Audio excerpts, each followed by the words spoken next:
বড়সড় সাফল্য পেল গোলাপগঞ্জ ফাঁড়ির police. 7 KG 900 gram brown sugar সহ 32 লক্ষ টাকা ভারতীয় নোট উদ্ধার করলো গোপালগঞ্জ ফাঁড়ির পুলিশ। ঘটনায় সমীর শেখ নামে একজনকে গ্রেপ্তার করা হয়েছে। জানা গেছে, গতকাল গভীর রাতে গোপালগঞ্জ ফাঁড়ির পুলিশ গোপন সূত্রে খবর পেয়ে বামনটোলা এলাকায় হানা দেয়। সেখানে হানা দিয়ে পুলিশ এই সমীর শেখকে গ্রেপ্তার করে। জানা গেছে, তার বাড়ি ওই এলাকাতেই। তার হেফাজত থেকে পুলিশ উদ্ধার করেছে 7 কেজি 900 গ্রাম ব্রাউন সুগার, একটি টাকা গোনার মেশিন এবং 32 লক্ষ টাকার ভারতীয় নোট। মালদা থেকে পরিমল মণ্ডলের report, news NGM. 8 KG brown sugar উদ্ধার, কি বলবেন স্যার? এটা গোলাপগঞ্জ আউটপোস্টে আছে, ওখানে ওসি গোলাপগঞ্জে আছে, ওনার কাছে একটা ইনফরমেশন এসেছিল। আর তারপরে আইসি কালেচাক ওনার টিম আর পরে এসডিকিউ কালেচাকও ওখানে পৌঁছেছে। তো ইনফরমেশন পাওয়ার পরে একটা কর্ডন করা হয়েছিল এরিয়াতে, আর এক্সিকিউটিভ ম্যাজিস্ট্রেট ওনার জন্য একটা রেকুইজিশন করা হয়েছিল। তো ভিডিও কালেচাক 3 উনি এসেছিলেন। তারপরে যে প্রসেস আছে, যে ফর্মালিটিস করে ওখানে একটা জায়গায় আমরা suspected to be brown sugar ওটা আমরা পেয়েছি 7.9 kgs के around, but because it is ওটা मतलब वेट আছে, তো হয়তো আমরা এর জন্য 7.9 কেজি ওটাকে ধরেছি। वेट আছে means it was under preparation, तो वो फुल्ली प्रिपेयर्ड नहीं था, प्रिपेयर किया जा रहा था। उसमें सुखाने का प्रोसेस होता है, उसमें था वो।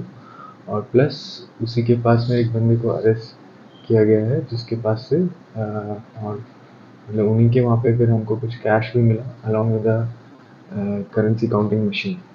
सो वी थिंक कि इट इज बेसिकली होलसेल या ब्लॉक लेवल, मतलब जो बड़े लेवल पे डील करते हैं वो होलसेल में उनका ये था।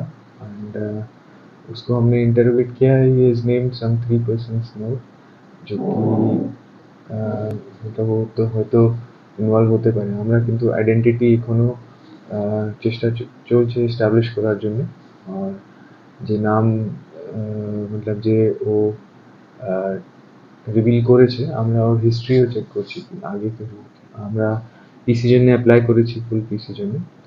তারপরে আমরা ইন্টারোগেশনে দেখবো কি আর কি ফাইন্যান্সিয়াল কানেকশনস আছে, আর কি मतलब যে মেইন ডিলিং আছে, যে সাপ্লায়ার কে ছিল, কোথায় থেকে নিয়ে এসেছিল, আর তারপরে মানে কোন আছে যে ওর কাস্টমার আছে যাকে ডিস্ট্রিবিউট করা।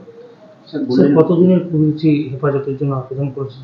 আমরা তো জেনারেলি ফুল পিসি জন্য অ্যাপ্লাই मतलब করি, কিন্তু ওটা দেখা যাবে কোর্ট কত না করবে। স্যার বলেন, ব্রাউন সুগার ভিজা ছিল, অর্থাৎ তৈরি হচ্ছিল, আর কি বাড়িতেই একটা কারখানা পুরো তৈরি হচ্ছিল কিছু মনে করছে? नहीं नहीं, ऐसा नहीं होता। ব্রাউন সুগার প্রিপারেশন ওটা ম্যাঙ্গো গার্ডেনে হতে পারে, ওর জন্য কোনো স্পেস লাগবে কি বাড়িতে করতে হবে এরকম নেই। ওটা বাইরেও করতে পারে, ভিতরেও করতে পারে। তো ওটা চেঞ্জ হতে থাকে, এক জায়গায় প্রিপেয়ার করবে এরকম নেই। চেঞ্জ যে যে ইনভলভ আছে ওরা লোক কিন্তু চেঞ্জ করতে থাকে, কি ইনফরমেশন লিক না হয় এর জন্য। স্যার, কোথাও কি পাচার করার উদ্দেশ্যে কি রাখা মজুত করা হয়েছে? हाँ होता है। ब्राउन शुगर तो बेसिकली मतलब सप्लाई করার জন্য। পাচার মানে কোথায় নিয়ে যেত সেরকম কিছু ওটা তো আমরা যে ডিস্ট্রিবিউশন চ্যানেল আছে ওটা তো আমরা বের করব। এখন তো আমরা मतलब ইনিশিয়াল স্টেজ অফ ইনভেস্টিগেশনে আছি, তো আমরা ওটা এখন मतलब এখন ইন্টারোগেশন পরে আমরা ভালো করে বলতে পারবো। আর কি কেউ যুক্ত থাকতে পারে স্যার এর সঙ্গে? হ্যাঁ, 3 জন আমরা নাম পেয়েছি। তো ওটা আমরা দেখছি কি আইডেন্টিটি কিনা কি সেম অ্যাড্রেস বলছে একটা, তো ওটা ভেরিফাই করতে হবে কি ওখানে এর নামে কেউ লোক আছে অথবা কোনো অ্যালিয়াস নেম ইউজ করছে। তো আর তারপরে যদি কোনো ফোন নাম্বার, কোনো অ্যাড্রেস ওটা আমরা পাবো, তারপরে আমরা ওটা ভেরিফাই করবো।